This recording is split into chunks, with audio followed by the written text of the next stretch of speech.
আজ শহীদ হালিম লিয়াকত স্মৃতি বৃত্তি পরীক্ষায় চুনারগঞ্জ সরকারি কলেজে অনুষ্ঠিতব্য পরীক্ষায় যে সমস্ত ছাত্র ছাত্রীরা পরীক্ষা দিচ্ছেন, সকল পরীক্ষার্থীদের প্রতি আমার নিরন্তর ভালোবাসা এবং আন্তরিকতা, এবং সকল পরীক্ষার্থীদের উত্তরোত্তর উন্নয়ন কামনা করছি এবং সকলেই আগামীতে দেশ এবং জাতির উন্নয়নের কারিগর হোক এবং মানুষের কল্যাণে তারা নিবেদিত হোক এবং দেশ এবং জাতির জন্য তারা অনেক কল্যাণ বয়ে আনুক সেই প্রত্যাশা রাখছি।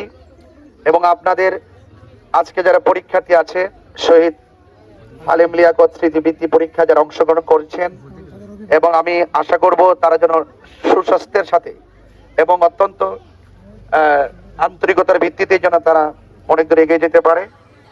আর বিশেষ করে আপনারা যারা অভিভাবক এসেছেন, আপনাদের অভিভাবকের মধ্যে আমাদের মুসলমানদের অভিভাবক আছেন এবং সনাতন ধর্মী কমিউনিটির যারা আছেন, সকল অভিভাবকদের প্রতি আমার আন্তরিকতার শ্রদ্ধা এবং আপনাদের খেদমতে এতটুকু আরজ করব, শুধু একটা কথাই বলবো যে আপনারা যারা মা হয়ে এসেছেন, মায়েদের কাছে আমার একটা দাবি, কারণ আমি আমার মায়ের অনেক ভক্ত। আমার মা আমাকে অনেক ছাত্র জীবনে অনেক প্রোটেক্ট করেছেন, অনেক উৎসাহ দিয়েছেন। আমি আশা করব আপনার সন্তানদেরকে আপনারা অনেক দূর লেখাপড়া করাবেন, অন্তত লেখাপড়াটা অনেক দূর করাবেন। যা কিছু করেন না করেন, ব্যাংকের মধ্যে টাকার মালিক বানানোর আগে ওই সন্তানটাকে নৈতিক শিক্ষার আলোতে আলোকিত করেন।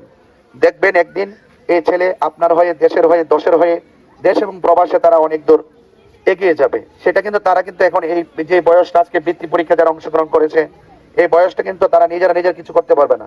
আপনি অভিভাবক হিসাবে আপনাদের সবার অনেক বড় দায়িত্ব, সেই দায়িত্বের আলোকে আপনার সন্তানকে অনেক দূর লেখাপড়া করবেন, পাশে থাকবেন, সাপোর্ট দিবেন, সে আশা প্রত্যাশা রাখছি। আর আমার জন্য সবাই আপনারা দোয়া করবেন।